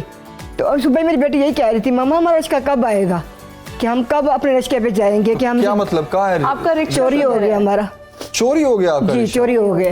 कब चोरी हुआ आपका? तकरीबन 1 माह होने वाला है, 1 माह से कम हुए हैं। तो कुछ हो रिपोर्ट गए। वगैरह किया आपने? जी की हुई रिपोर्ट वगैरह। तो क्या पुलिस कुछ भी नहीं, कभी कहते हैं आप उस थाने में जाएं, कभी कहते हैं उस थाने में जाएं, कुछ भी नहीं अभी हेल्प कर रहे हैं हमारी। तो आपने वो किस्तों पे लिया हुआ था या किस्तों पे लिया हुआ था हमने? ये आखिरी किस्त रह गई थी हमारी, बस ये दे के हमारे नाम हो जाना था। अच्छा, तो महीने की कितनी किस्त? पहले तो हम 5 देते थे, इस दफ़ा हम 10-10 करके दे रहे थे कि जल्दी उतर जाए ताकि हमारे अपनी सवारी बन जाए। तो आपने ये रिक्शा चलाना सीखा कहाँ से? इधर ही सीखा है। किससे सीखा? अपनी मियाँ से। अच्छा। तो वो मेरे मियाँ इस तरह के, वो भी काम करता है ना, जॉब करता है, तो उस पर टाइम नहीं होता था बच्चों को छोड़ने के लिए। और इतना महंगाई हुई है आजकल, तो ना मैंने कहा मैंने भी सीखना। मेरे मियाँ ने कहा ठीक है, तो अपने बेटियों के लिए सीख लो ताकि बच्चियाँ महफूज रहे, आप खुद छोड़ें, खुद लें बच्चियों को। आजकल बहुत हालात ख़राब है कि बच्चों के सिर्फ आसरे में छोड़ नहीं सकता। अच्छा, तो सिर्फ बच्चियों के लिए आपने वो रिक्शा बच्चों के लिए भी और मजबूरी के लिए भी। अच्छा, मतलब आपकी कमाई का भी वो जरिया? जी, कमाई का भी जरिया, क्योंकि मेरे बच्चों का जरिया है वही कि मैंने उसी में से मैंने इंशाल्लाह सोचा हुआ कि बच्चों को पढ़ाना है मैंने, ताकि आप तो खुद काम कर रही सारा दिन, कम से बेटियां पढ़ जाएं मेरी, कुछ अच्छी बन जाए। किसी को मैं डॉक्टर बनाना चाहती हूँ, किसी को कुछ बनाना चाहती हूँ। इतनी अच्छी आपकी सोच है। कितनी बेटियां हैं आपकी? 4 बेटी है मेरी। और क्या एज है, क्या क्या उम्र है उनकी? बड़ी मुकद्दस इरशाद जो है वो 9 साल की है, उससे छोटी मारिया इरशाद है वो 7 साल की है, उससे छोटी कहनात इरशाद है वो 5 साल की है, उससे छोटी जो फारिया इरशाद है वो अभी 2 साल की होने वाली है, पौने 2 साल की है। कितनी बेटियां आपकी स्कूल जाती हैं? 2 जाती हैं। 2 जाती हैं। ठीक है, तीसरी को ये भी कराना है। तो जिस स्कूल में आपकी बेटियां जाती थी वहाँ पे आप और भी बच्चियों को स्कूल लेकर जाती थी? जी, आते हुए कभी रास्ते में बच्चियां भी आ जाती हैं, जैसे कि मैं सुबह के टाइम आ रही होती हूँ तो बच्चियां भी, जैसे कोई सवारी भी लेके आ जाती हूँ। जाते हुए शाम को भी जैसे कोई सवारी वगैरह उठा लेती हूँ कि ताकि शाम की हांडी के पैसे बन जाए। कि इतना महंगाई है, मकान किराए पे लिया हुआ हमने, बिजली का बिल, गैस का बिल भी इतना आ जाता है। तो शाजिया साहिबा, ये रिक्शा चोरी किस तरह से हुआ? कहाँ पर आपने वो रिक्शा खड़ा किया? वो ना हंजरवार में एक दरबार सी है, तो उधर हम गए थे। वो ना मेरा भाई वहाँ काम करता है, वहाँ मिलने गए भाई को, तो इतना दूर भी नहीं हमने खड़ा किया, सामने ही खड़ा किया। वापसी में आया तो रिक्शा नहीं था हमारा। फिर हमने वो जो 111 वाले जो होते हैं उनको फ़ोन किया, तो वो अभी आते हैं, अभी आते, वो कोई भी नहीं आए। फिर मेरा मियाँ वो गया थाने पे रिपोर्ट देने के लिए, उन्होंने कहा अच्छा जी आपको हम बताते हैं कल परसों तक। अब 20-25 दिन हो गए हैं, तो अभी तक कोई इन्होंने। तो वो जहाँ आपने रिक्शा खड़ा किया था इर्द गिर्द कोई कैमरा? कैमरा भी है, कैमरा है, लेकिन वो तस्वीर साफ नहीं निकाल के दे रहे। अच्छा। हाँ, तस्वीर हो कि वो कोई कह रहे मिले हुए हैं, अब खुदा बेहतर जानता है कि वो साथ मिले हुए हैं कि नहीं मिले हुए। क्योंकि वो तस्वीर इसके निकली है वो तो कैमरे से, वो जो लेके जा रहा है ना बंदा, उसकी काली सी पैंट है और लाल सी शर्ट है उसकी लाइनों वाली। अच्छा। तो वो लेके जा रहा है, उसकी शक्ल नहीं नजर आ रही। कौन से थाने में रिपोर्ट करवाई आपने? ये मुल्तान चुंगी पे भी कराई है और टाउनशिप इन्होंने भेजा है। टाउनशिप क्यों भेजा? उन्होंने कहा कि टाउनशिप वाले थाने जहाँ से चोरी हुआ उस इलाके का थाना कौन सा लगता था? ये मुल्तान चुंगी वाला। उन्होंने रिपोर्ट किया? जी, उन्होंने रिपोर्ट मतलब FIR उधर भी दर्ज? हाँ, उधर भी दर्ज है। FIR दर्ज हो गई? जी, हो गई। चले हम अल्लाह करे, हम दुआ गो भी हैं बस दुआ करें कि आप मिल जाए मेरा रिश्ता, क्योंकि मेरे ये बेटियों का वही सहारा है। मैं वो उसी पे आना होता है, सुबह उसी में शाम को जाना होता है। और हम बल्कि अपने पुलिस डिपार्टमेंट से भी हम ये रिक्वेस्ट करेंगे कि पता क्या, यहाँ रिश्वत चलती है, यहाँ जब शफारत चलती है। शफारत हमारे पास नहीं है कि हम इतने है नहीं कोई हमारी शफारत। इसीलिए तो मैं रिक्वेस्ट कर रहा हूँ, वरना मतलब लाइक मैं ये कहूँ कि ये देखें हमारी पुलिस क्या कर रही है, वो नहीं, ऐसा नहीं है। मतलब वो मिल भी जाती हैं चीजें 2-2 महीने 6-6 महीने बाद भी गाड़ी रिक्शा मिल जाता है इंशाल्लाह। बिल्कुल। तो अब उस थाने से भी हमारी रिक्वेस्ट है और आपके लिए भी हम दुआ गो हैं कि वो रिक्शा जल्द से जल्द मिले। तो मुझे ये बताएं, ये हौसला कहाँ से आया आपने? हिम्मत। आपके शौहर की तो तारीफ करना बनती है कि उन्होंने मतलब आपका साथ दिया, आपको ड्राइविंग सिखाई। ड्राइविंग इटसेल्फ, ड्राइविंग करना बड़ा मुश्किल काम है, तो ये हौसला कैसे इकट्ठा किया आपने? वो जो मैं एक दिन ना बेटी को कहा किसी के साथ, मैंने कहा जाओ सुना तुम स्कूल में जाओ, तो मेरी बेटी एक दिन आई, उससे देखी थी मम्मा मैंने इनके साथ नहीं जाना, वो अंकल मुझे अजीब से लगे। वो जो रिश्ते वाले अंकल थे ना वो अजीब से लगे, मुझे जगह भी नहीं होती बैठने की, तो मैंने नहीं जाना। आप ऐसे करें ना कि सब औरतें गाड़ियाँ चला रही है तो आप कोई गाड़ी ले लें। मैंने कहा बेटा हम गाड़ी कहाँ से ले सकते हैं? तो मैंने कहा अपने मियाँ को, मैंने कहा रिश्ता हमारा अपना जब है तो मुझे ये सिखा दो। तो पहले तो उसने कहा नहीं मैंने नहीं सिखाना, फिर सुबह दोनों ने सिखा दिया। तो उसके बाद शुक्र अल्हम्दुलिल्लाह मैं खुद चलाती हूँ। पोरियम वगैरह सवारी लेके जाती हूँ। अगर जैसे यहाँ मियाँ प्लाजा है उधर भी मैं सवारी एतवार को लेके जाती हूँ, एतवार वाले दिन तो जाती हूँ। लाइसेंस वगैरह भी बनवाया? नहीं अभी नहीं बनवाया, अभी हम बनवाना ही था तो बस ये बनवाना ही था, चोरी हो गया। अच्छा शाजिया साहिबा, रिक्शा तो आप चलाती थी, इसके अलावा आजकल फिर क्या कर रही हैं? किचन काम करती हूँ, कुकिंग। अच्छा किचन का काम करती हैं। अच्छा खाना वगैरह बनाती कुकिंग भी करती हैं आप? क्या कुकिंग भी कहीं से सीखी या? वो भी मैं मियाँ से सीखी है, मेरा मियाँ कुकिंग भी करता था पहले। अच्छा ये तो फिर जितने भी यहाँ पर जो है ना हस्बैंड्स देख रहे हैं आप, वो आपके मियाँ तो रोल मॉडल हैं, आप तो हैं ही हमारे लिए। शुक्र अल्हम्दुलिल्लाह, मेरा मियाँ पहले कुकिंग करते थे, वो डिफेंस में काम करते थे, छोटे लाइक काम करते थे। उसके बाद उधर उन्होंने ड्राइवरी सीखी। अच्छा, तो उन्हीं से फिर मैंने कुकिंग सीखी है। बहुत अच्छी बात है और कितने हिम्मत और हौसले वाली बात है। और मेहनत देखें, मेहनत नहीं छोड़ी इन लोगों ने, छोड़ी और वो ना हिम्मत शौहर नहीं ने ना छोड़ी। बीवी ने। बिल्कुल 4 बच्चों के होने के बावजूद शौहर ने बीवी को सपोर्ट किया और बीवी ने शौहर को सपोर्ट किया और दोनों एक दूसरे का आसरा बने, कंधा बने। और जिस तरह से आपने बताया कि रिक्शा चोरी हो गया, उसके बावजूद भी आपने हिम्मत नहीं हारी और हालात का मुकाबला किया और अब आप किचन में काम करती हैं और कुकिंग वगैरह करती हैं। तो ये तो बहुत ही अच्छा। तो जब रिक्शा आप चलाती थी तो तब कोई मुश्किल परेशानी होती थी? लाइक नहीं, कभी खातून रिक्शा चला रही है? नहीं, कभी नहीं हुई ऐसे। मतलब क्या कि मैं इधर से भावलपुर तक गई हूँ रिक्शे में, हम भावलपुर की है। खुद चला के? हाँ खुद चला के, मेरे मियाँ और हम दोनों। लाहौर से बहावलपुर गई है रिक्शे में? 2 दफा हम गए, छोटी ईद पे भी गए हैं हम, बकरा ईद पे भी गए हैं। अरे वाह। तो आधे सफर वो चलाते थे, आधे सफर मैं चलाती थी। तो गांव में होता है, लोग देखते हैं, कहते हैं कि ये रिक्शा चला रही है, ये क्या कर रही है, क्यों ऐसा कर रही है, क्या मजबूरी हो गई है। तो यहाँ लेके शुक्र कभी कैसे कोई मसला। अच्छा, तो हस्बैंड ने, फैमिली ने आपको सपोर्ट किया बहुत ज्यादा? हाँ, मेरे भैया ने भी किया सपोर्ट मुझे। मेरे भैया ने बहुत सपोर्ट किया। मेरे भैया ने कहा कि जो लाहौर में रहकर तो ये अगर ये चलाना और अपने पैरों में खड़ा होना ये बुरी बात नहीं, ये बहुत अच्छी बात है कि तुम बेटियों वाली हो, हक हलाल की कमाई। और देखिए कितनी बड़ी मिसाल है उन तमाम खवातीन के लिए और उन तमाम घरानों के लिए। इनफैक्ट मैं ये कहूँगा कि जो लोग ये कहते हैं कि महंगाई है और रोज़गार नहीं है, तो जनाब खुद भी कुछ करना होता है, खुद भी आपको तलाश करना है। अल्लाह ताला ने आपको हाथ पाँव सब सलामत दिया है और सोचने के लिए दिमाग भी दिया है कि आप किस तरह रोज़गार के मौके खुद भी पैदा कर सकते हैं। ज़िंदगी में हारना नहीं चाहिए और इसी का नाम है ज़िंदगी के आप जिद्दोजहद में लगे रहते हैं और एक दिन ऐसा आता है कि आपको अपनी इस मेहनत का फल भी मिलता है, ज़रूर मिलता है। तो और इंशाल्लाह शाजिया साहिबा आपको भी ज़रूर मिलेगा मेहनत का फल। अच्छा, आप किचन में काम करती हैं और कुकिंग करती हैं, मुझे ये बताएं सबसे अच्छा क्या बनाती हैं? बिरयानी अच्छी बनाती हैं? आलू वाली या बगैर आलू वाली? आलू वाली भी और चिकन वाली। अच्छा शाजिया साहिबा, कोई ऐसी मुझे अंदर वो टोटका बता दें, वो सीक्रेट इंग्रेडिएंट बता दें जिससे अगर मैं भी घर में बिरयानी बनाऊं तो आप जितनी अच्छी बने। वो हर किसी का अपना अपना तरीका होता है, नहीं बताना चाह रही। आप कहें कि मैंने तो सुना आप ज्यादा अच्छी बनाती हैं। हाँ, ये भी सही कह रहे हैं आप, बिल्कुल। बल्कि आप मुझे कुछ बताएं। मैं आपको जरूर अपने घर पे इनवाइट करूंगी और इंशाल्लाह मिलके बिरयानी खाएंगे। बिरयानी के अलावा क्या बनाती हैं? बिरयानी के अलावा रोस्ट वगैरह भी अच्छा बनता है, शुक्र अल्हम्दुलिल्लाह। वैसे तो पाकिस्तानी सारे अच्छे खाते, चाइनीज सभी तरह मैं नहीं बनाती। चाइनीज से भी सीख रही हूँ। चाइनीज जिना को बहुत अच्छा बनाना ये तो अच्छी बात है, मैं आपको क्लास लेने आ जाऊंगी। जिना को चाइनीज, थाई और बहुत सी कॉन्टिनेंटल, इटालियन, ये तो फिर आना चाहिए मुझे क्लास लेने। जरूर आप मेरे पास आए क्लासेस लेने, मैं आपको सिखाऊंगी। और जो बेकिंग भी मुझे बहुत अच्छी आती है तो मैं आपको बेकिंग भी सिखा दूंगी। मुझे बेकिंग शौक बहुत है, लेकिन हमारे पास वो मतलब सामान वगैरह नहीं है। सामान वगैरह इंशाल्लाह वो भी वक्त के साथ साथ मेहनत से इंशाल्लाह सब चीजें। मेरे बच्चों को बहुत शौक है, बड़ी वाली को। अच्छा। वो कहती मम्मा केक भी बनाए ना, हम कभी केक भी मैं बना के खिलाएं, कभी जैसे कप केक। शाजिया, मैं आपको यहाँ पे बताऊँ, केक कुकर में भी बन जाता है, बस कुकर खरीद लेना है हम दोनों ने मिलके, ठीक है? और उसके बाद मैं आपको रेसिपी बता दूंगी और आपने घर पे कुकर में केक भी बना लेना है। ये तो बहुत अच्छे है। अच्छा शाजिया साहिबा, मुझे ये बताइए कि किचन में काम करना आपको ज्यादा पसंद है या रिक्शा जब चलाती थी, जब खुद बेटियों को छोड़ने जाती थी? और आजकल फिर बेटियों को स्कूल कौन छोड़ने जाता है? आजकल ना वो मेरी बेटी जो साइकिल पे आती है। अच्छा। खुद चला के? जी। एक साइकिल है, छोटा सा हमने खरीदा है, तो वो ना दोनों बहनें, बड़ी चलाती है, छोटी पीछे बैठ जाती है साइकिल पे। पूरी फैमिली रोल मॉडल है लोगों के लिए। ऑलवेज मैं जो एक चीज रजिस्टर करवाता हूँ कि देखें, घर का हर फर्द हिम्मत नहीं हार रहा। बच्चियां हैं तो वो माँ बाप को सपोर्ट कर रही हैं, माँ बाप हैं तो वो बच्चों को हौसला दे रही हैं। अगर रिक्शा नहीं रहा तो बच्चियों ने खुद साइकिल चलाकर स्कूल आने जाने का फैसला किया।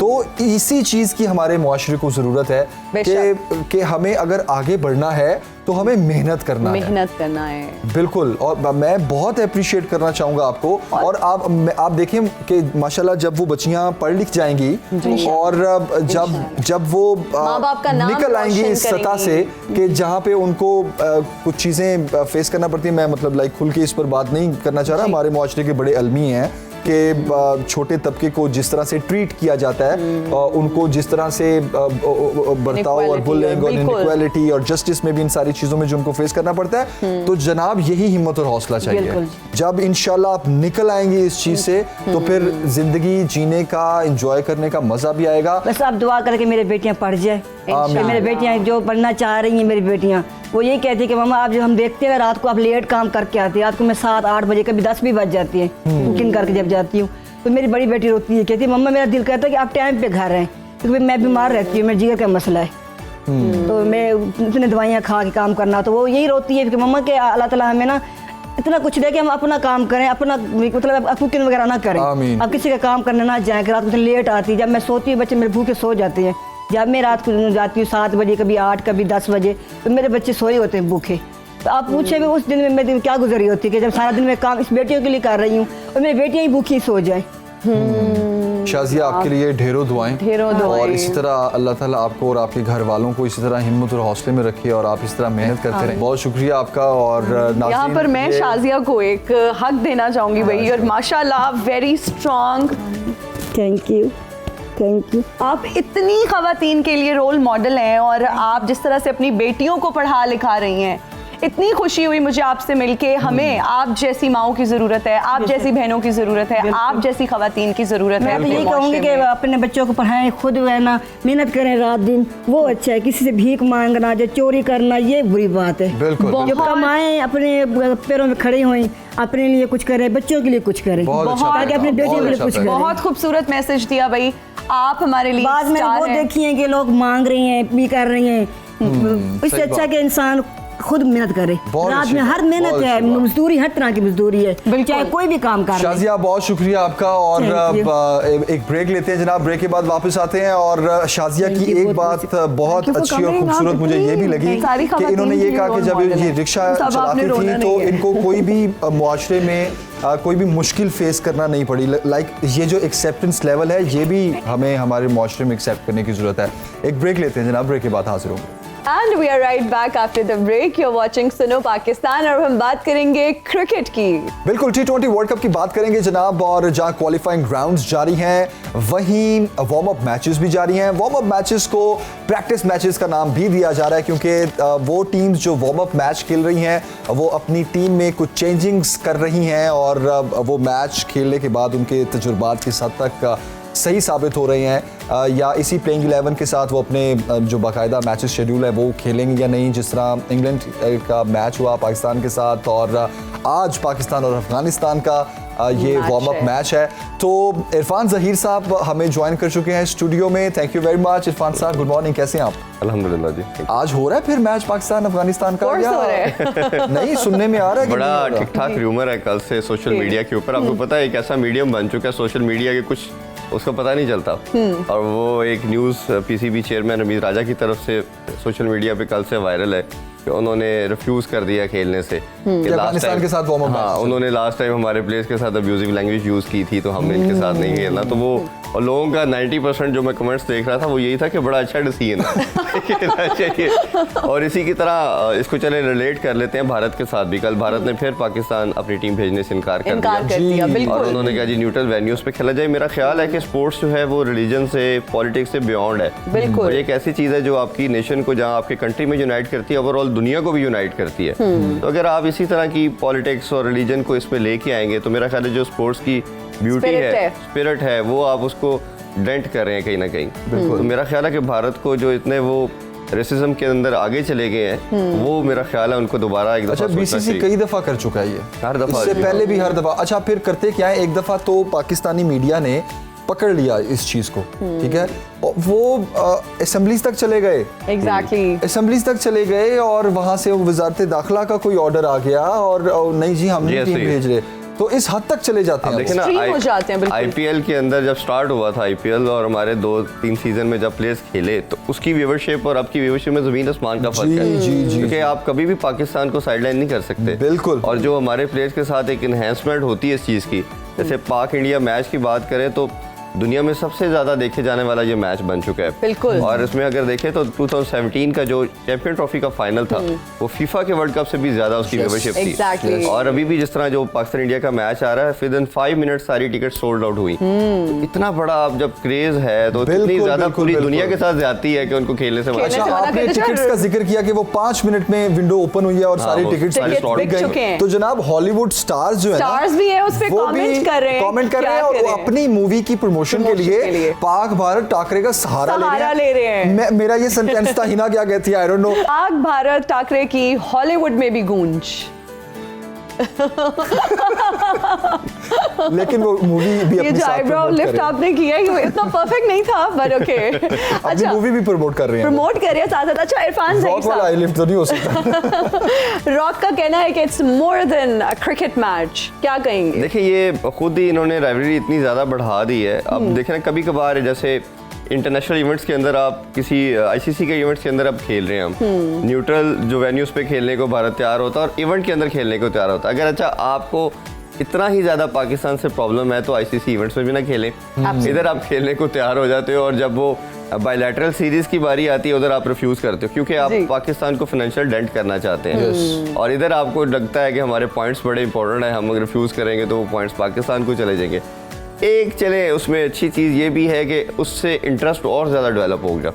जब कभी कभार साल में 1-2 दफ़ा खेलने का मौका मिलता है तो वो व्यूवर्स के लिए वो बड़ी अट्रैक्शन बन जाती है। बिल्कुल। ये साल में आप 1 दफ़ा या 2 दफ़ा सिर्फ अपॉर्चुनिटी मिल रही है और दुनिया सारी अपने काम छोड़ के इस मैच को देखने के लिए बैठ जाती है। तो बिल्कुल उस सारी चीज़ों में ये एक इंटरेस्टिंग चीज़ है कि उसमें इंटरेस्ट लेवल ज़्यादा बढ़ गया क्योंकि ज़्यादा खेलेंगे दो तो चले व्यूवर्स तो एंजॉय करेंगे जो क्रिकेट लवर्स है, लेकिन इस तरह का जो इंटरेस्ट एक्सट्रीम पे चला जाता है वो शायद थोड़ा सा कम हो जाए। बिल्कुल ट्रू दैट। और आईसीसी में भी हम अगर देखें माजी में बीसीसी की जो लॉबिंग थी वो कितनी बुरी तरह एक्सपोज हुई, लेकिन इसके बावजूद भारत अपनी इन भोंडी हरकतों से बाज नहीं आ रहा। अच्छा, प्रैक्टिस मैचेस जो चल रहे हैं, वार्म अप मैचेस चल रहे हैं, इसके बारे में क्या कहेंगे आप? डिफरेंट वेन्यूज पे अब हो रहे हैं तो वेदर कंडीशन, पिचेस और ग्राउंड कैसी है, बाउंड्रीज कैसी हैं, ये वार्म अप मैचेस हेल्प करेंगे आने वाले मैच? देखिए इसमें एक चीज़ बड़ी इंपॉर्टेंट है, शायद हम कल बात नहीं कर सके इस पे, जो इनकी इसे बोला जाता है ऑस्ट्रेलियन की कंडीशंस को, ये हैवी ग्राउंड्स हैं। हैवी ग्राउंड्स इसलिए बोला जाता है कि इसके अंदर एक तो ग्रासी ज़्यादा होता है, दूसरा इसमें सैंड का एलिमेंट ज़्यादा है।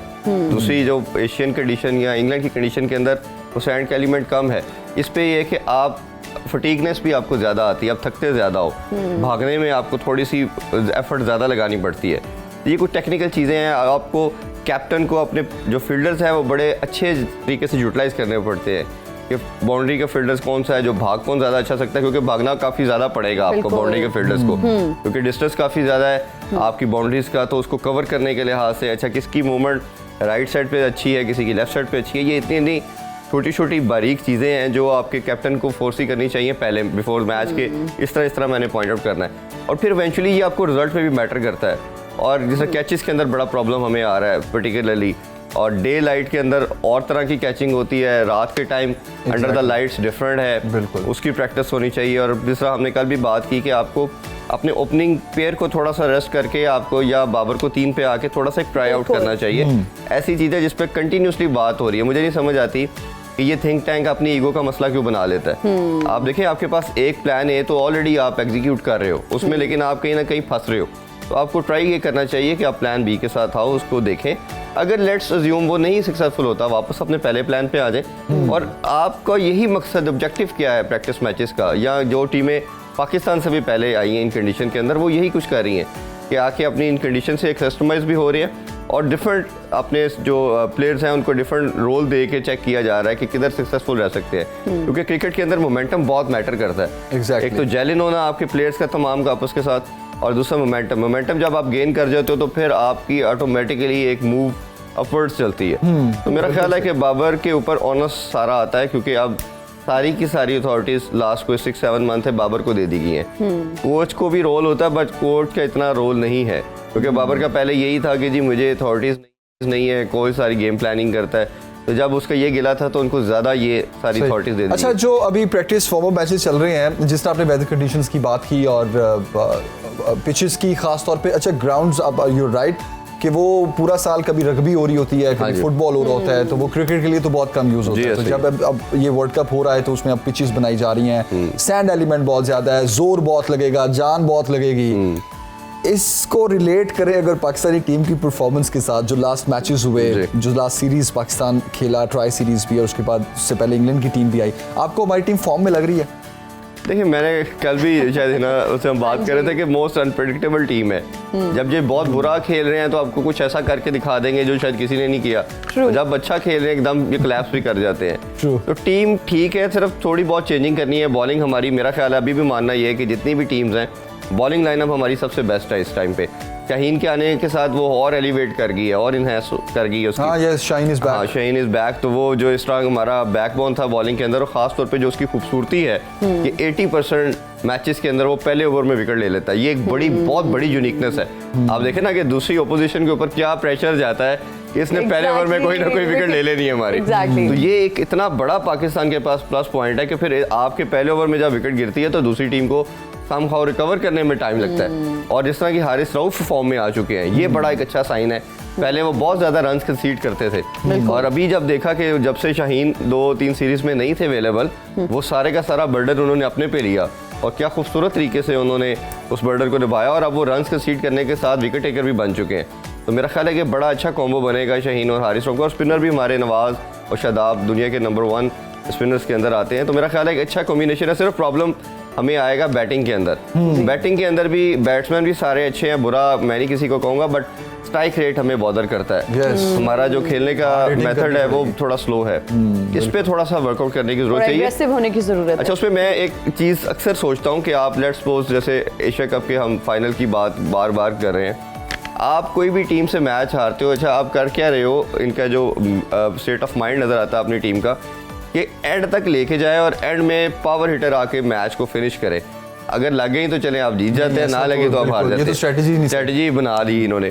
अब मेरा मानना यह है कि आप शुरू से ही उसके लिए एफर्ट करें। आप चाहे मैच 2 रन से हारें या 20 रन से हारें या 100 रन से हारें, आपकी इंटेंट कभी नहीं खत्म होनी चाहिए। जो प्रॉब्लम हमें इंग्लैंड के मैचेस में भी आप देखें, जो हम कल भी बात की, इंग्लैंड से जो हम मैच हारे वो बहुत बड़े बड़े मार्जिन से हारे। बिल्कुल। और वो आपको पहले 2-3 ओवर्स में फीलिंग आ गई कि पाकिस्तान से ये चेज होने वाला। जो हम जीते वो बहुत मुश्किल से जीते। उसमें इंटेंट होनी चाहिए ना, आपका नंबर 5 आ रहा है, नंबर 6 आ रहा है, नंबर 3 आ रहा है, वो सारों की इंटेंट होनी चाहिए। कोई मसला नहीं, हम हार जाते हैं, लेकिन हम एक दफा जाएंगे टारगेट को चेज करने के लिए। इरफान ज़हीर साहब, थैंक यू वेरी मच, बहुत शुक्रिया। टाइम खत्म हो चुका है, तो इसलिए हम साहब कह रहे हैं कि बस बाय बाय करें। नाज़रीन, आपसे मुलाकात होगी इंशाल्लाह कल। अपना ख्याल रखें, फीडबैक जरूर दीजिएगा। मुझे और जमील सुखेरा को दीजिए इजाजत। अल्लाह हाफिज।